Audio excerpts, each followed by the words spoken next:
Merci François Baron. Cela conclut la phase de débat. Nous allons laisser la parole au public. Si vous avez des questions, levez la main, on vous apporte un micro.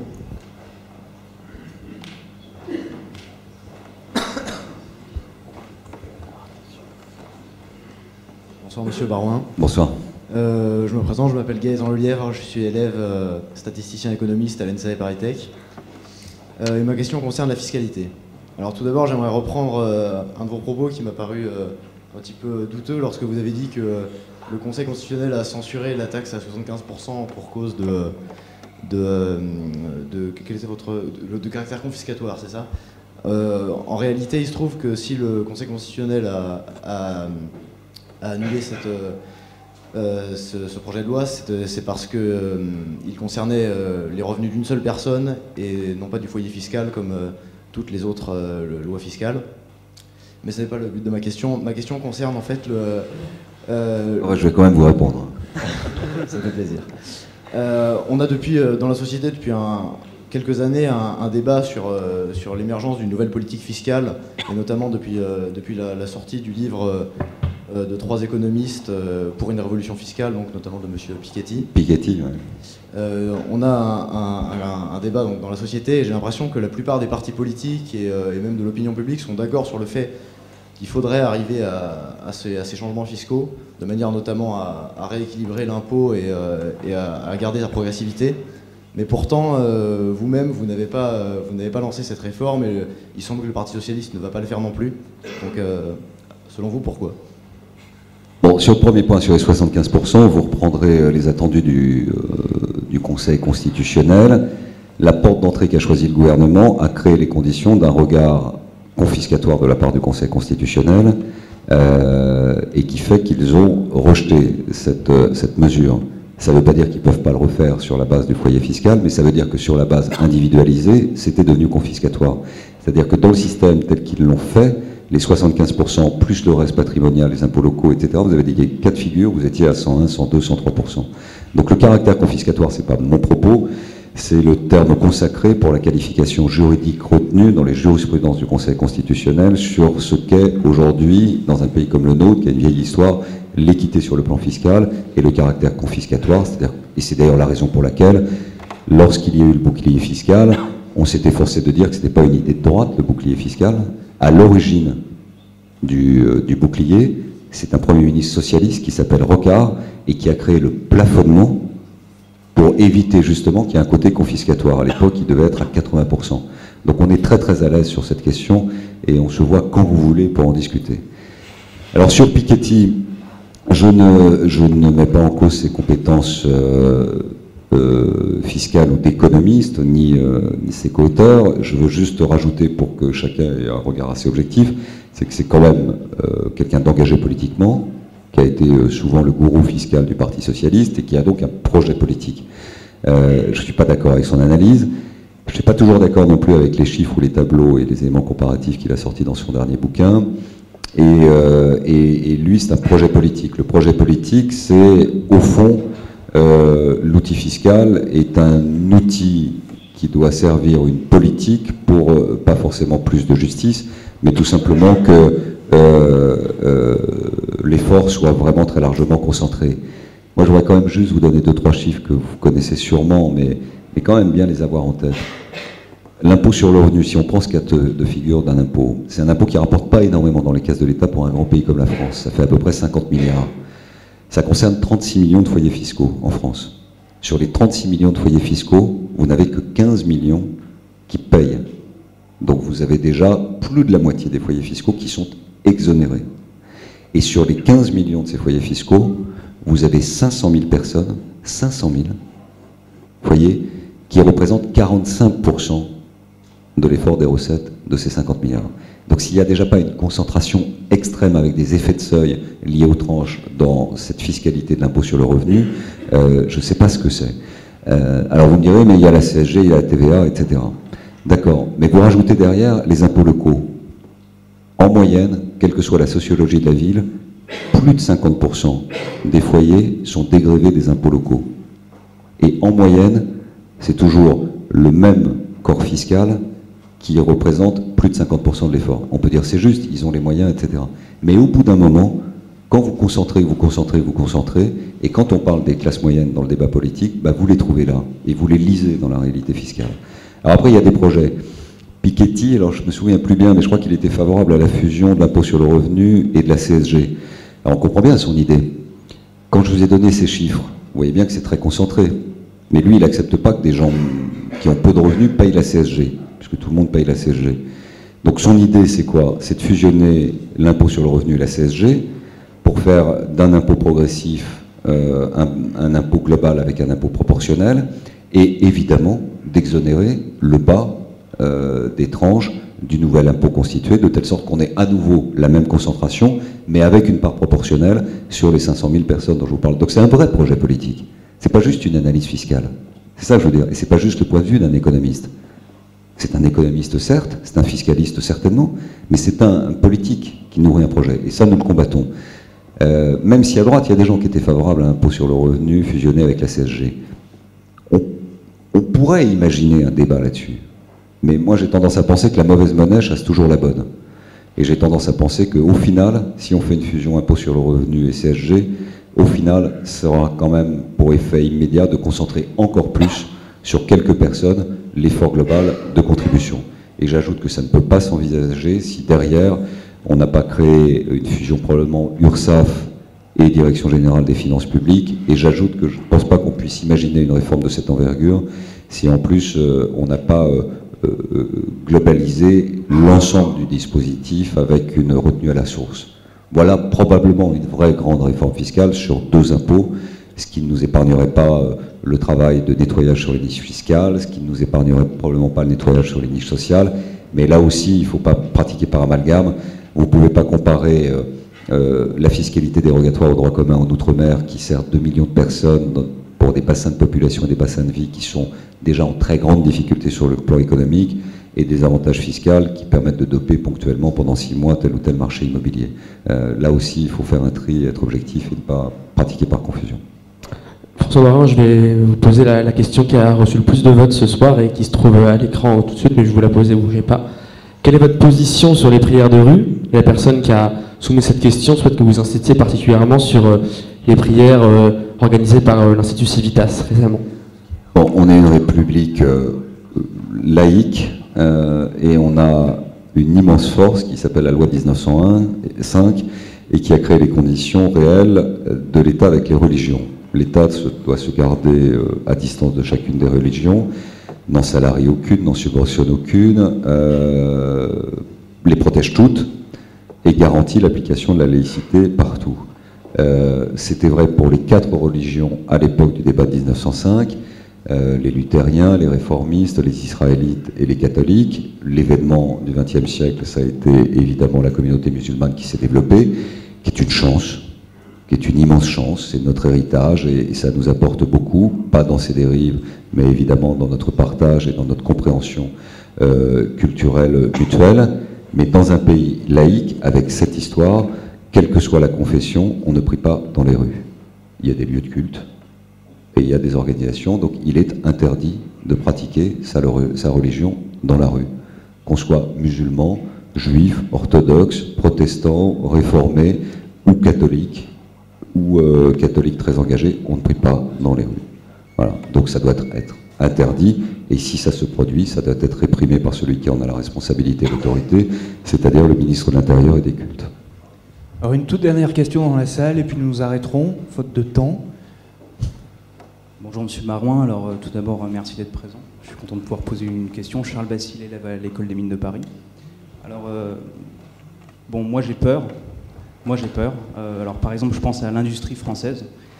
Je trouve quand même le courage de vous poser la question. Quand je vois les propos de Carlos Ghosn récemment sur Renault, qui met le gouvernement en face de ses responsabilités, je me dis, est-ce qu'on n'a pas quand même des raisons d'avoir très peur pour notre industrie? Et si c'est le cas, pourquoi est-ce qu'on n'arrive pas vraiment à prendre des décisions adaptées? Alors, n'ayez pas peur. Mais vous avez raison de vous interroger. C'est un petit additif de ma part à Jean-Paul II. Malgré tout, quand on regarde les chiffres, depuis 90, il y a ce croisement de courbes hallucinant entre des pays qui se sont réindustrialisés et d'autres qui se sont désindustrialisés comme nous. Je parle des années 90, en réalité ça revient même avant, probablement à la fin des années 70. 77, 78, c'est la conséquence directe du premier choc pétrolier, enfin vous connaissez ça par cœur, du deuxième en 78, des mesures qui ont été prises sur le début de l'augmentation du chômage, des problématiques autour de la sidérurgie, du développement d'un début d'organisation mondiale du commerce, les accords multifibres qui ont en quelque sorte sacrifié des pans entiers de l'industrie du textile, donc qui a ravagé le nord du pays, une partie de l'est, j'en sais quelque chose, pour la sidérurgie qui a ravagé toute la Lorraine. Donc on a quand même quasiment la moitié du pays qui a été dévisagé par cette acceptation française, gauche comme droite confondue, d'un sacrifice de pans industriels, pensant que l'activité économique, la richesse, la croissance allait se faire sur le développement des activités essentiellement de services. Or, d'autres pays ne se sont pas désindustrialisés, ou se sont même renforcés. Évidemment, l'Allemagne. Et de surcroît, avec la réunification, où la culture est-allemande autour d'un potentiel industriel avec un savoir-faire, notamment dans la construction de matériaux, a été exceptionnelle. Mais même l'Italie, je disais tout à l'heure sur les chiffres, l'Italie est aujourd'hui encore à 18,2% d'emploi industriel, quand nous, qui sommes une économie plus puissante et un pays un peu plus grand, sommes tombés à 12%. Je veux dire, on a 6 points de différentiel. Et quand vous prenez les chiffres de la taille des entreprises entre les PME et les entreprises de taille intermédiaire, les Italiens sont très forts dans la partie industrielle d'entreprises de taille intermédiaire. Nous, on est faibles dans la partie industrielle et des entreprises intermédiaires pour les conquêtes sur les marchés. Donc il y a urgence. Alors, qu'est-ce qu'il est possible de faire? En ce sens, l'affaire de la TVA sociale était un vrai projet politique. Il faudrait que ce soit porté à l'échelle européenne, mais le fait même de l'avoir voté permettait d'alléger le coût du travail, et on sait que le coût du travail est un élément handicapant très fort et très puissant chez nous. Alors on ne sera jamais compétitif par rapport aux pays du sud-est asiatique ou ce genre de choses, mais avec l'addition de toute une série de mesures, plus de flexibilité, un coût du travail moins élevé, moins d'encadrement et plus de dialogue social avec des accords de compétitivité, branche par branche, peut-être par entreprise par entreprise, peut-être la suppression également du bloc des 35 heures, parce que ça va dans le sens aussi de la flexibilité, de la flexi-sécurité. On ne travaille pas dans l'industrie comme on travaille dans les services. On a besoin de plans de charge pendant quelques mois. On a besoin peut-être aussi d'accompagnement de chômage technique, c'est-à-dire de ne pas perdre les emplois et d'être financé par l'État à 10, 15, 20% le temps de... Voilà, il faut aller vers plus de souplesse autour de cela. Il y a de l'espoir. On a quand même un savoir-faire. On a une main-d'œuvre qui est qualifiée, qui est reconnue comme telle. On a un système bancaire, comme je l'ai dit, qui est puissant et qui a montré sa résilience au moment des grandes crises. On a une économie qui est malgré tout relativement diversifiée. On a un niveau d'épargne qui est très élevé. On a un savoir-faire dans des potentiels économiques de développement qui sont réels, que ce soit de la pharmacie à l'aéronautique en passant par le luxe ou quelques autres secteurs comme ça. Je pense que c'est possible, mais je pense que c'est vraiment une mobilisation complète de tous les fonds publics autour d'une réindustrialisation. C'est la raison pour laquelle, sur la question par exemple de Florange, on s'était interrogé avec Sarkozy sur le point de savoir ce qu'on allait faire. Sarkozy a posé la question de confiance à Mittal et lui a dit: est-ce que vous voulez rester? Si vous restez, vous devez investir parce qu'on ne peut pas rester comme ça. Mittal, il a 30 milliards de dettes, il doit se réduire et il n'avait pas vraiment l'intention d'investir beaucoup plus que ce qu'a obtenu le gouvernement allemand, Hollande, par rapport à ce que nous-mêmes nous avions obtenu. Et la question de confiance, c'était aussi, mais dans ce cas-là, si vous ne voulez pas investir, dites-nous combien coûte le rachat. Pas une nationalisation avec indemnisation derrière, mais l'acceptation par l'État de faire un portage pendant le temps de trouver une nouvelle solution industrielle et éventuellement se redonner les moyens d'avoir une sidérurgie à la française, adaptée au temps moderne, évolutive, mais quand même avec une qualification réelle. Donc, je veux dire, même dans le chemin de droite, on n'est pas doctrinaire là-dessus. Et je pense qu'il faut définir des axes stratégiques là-dessus. Monsieur Barouin, alors à moins que vous n'ayez plus du tout le temps, est-ce qu'il y aurait une dernière question très très rapide dans le public? Une dernière? Une juste ici. Très très rapidement, s'il vous plaît. Merci beaucoup, Monsieur Barouin. David Bétan, étudiant à l'école de commerce à l'EDEC.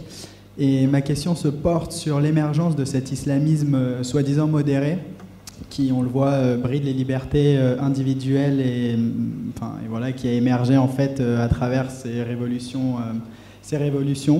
Donc, que pensez-vous? Et pensez-vous finalement que cette émergence de l'islamisme serait une voie politique acceptable pour le salut de ces pays-là?